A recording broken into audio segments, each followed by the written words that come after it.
Sharada jewellers తెలంగాణలో మొట్టమొదటి factory outlet మన కొత్తపేటలో ఫిబ్రవరి 14న గొప్ప శుభారంభం. ఈ రాష్ట్రంలో ఉన్నటువంటి అన్ని వర్గాల వారిని కూడా ఇప్పుడే మన మిత్రుడు కమలాకర్ గారు కూడా చెప్పారు.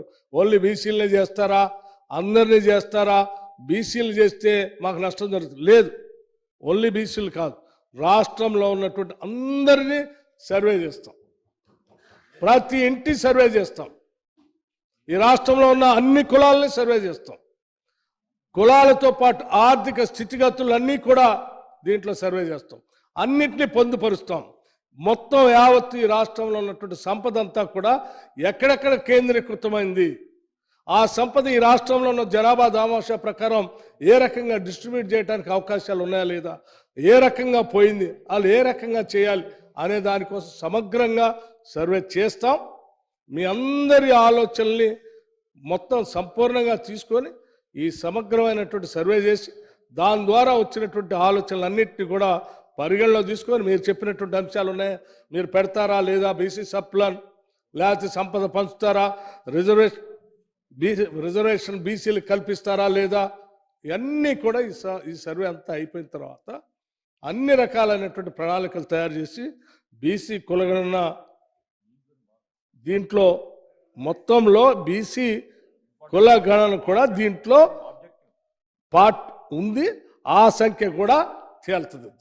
ఇప్పుడే కమలాకర్ గారు చెప్తూ బీహార్లో చేసిన సర్వేకి, లేకపోతే కర్ణాటకలో చేసినటువంటి సర్వేకి, లేకపోతే గతంలో ఇక్కడ స్థానిక సంస్థలకు సంబంధించినటువంటి రిజర్వేషన్ల గురించి పోతే సుప్రీంకోర్టులో 50% దాటకూడదు అని ఒక ఆలోచన ఉంది, దీనికి ఎట్లా సమాధానం చెప్తారు.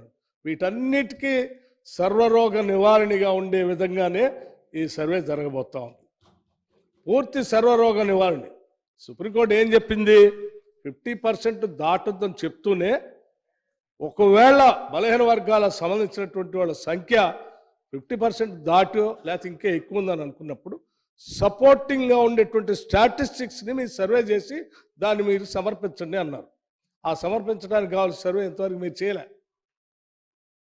మీరు చేయలే. 10 సంవత్సరాల అధికారంలో ఉన్నటువంటి మీరు ఇప్పుడు మా కమలాకర్ గారు మాట్లాడుతూ ఇవన్నీ జరగాల్సి ఉండే చేయలేదన్నారు. మేము వద్దన్నామా? వద్దలేదుగా, 10 సంవత్సరాలు చేయమనే చెప్పాం, కానీ మీరు చేయలేదు. కానీ ఈరోజు మేము చేస్తూ ఉన్నాం. ఈ సర్వే ఈ దేశంలో ఉన్నటువంటి సామాజిక, ఆర్థిక, రాజకీయ మార్పులకి ఒక అద్భుతమైనటువంటి పునాదిగా మారబోతా ఉంది. అటువంటి గొప్ప తీర్మానాన్ని ఈరోజు మా ప్రభాకర్ గారు ఈ సభలో ప్రవేశపెట్టారు. సాధ్యమైనంత వరకు అటువంటి మార్పు కోరుకునేటువంటి సభ్యులంతా కూడా మీరు సలహాలు సూచనలు ఇవ్వండి. మాకేం కన్ఫ్యూజన్ లేదు, మేము చాలా స్పష్టంగా ఉన్నాం. కన్ఫ్యూజన్ ఉందల్లా మీకే, మాకు చాలా క్లారిటీ ఉంది.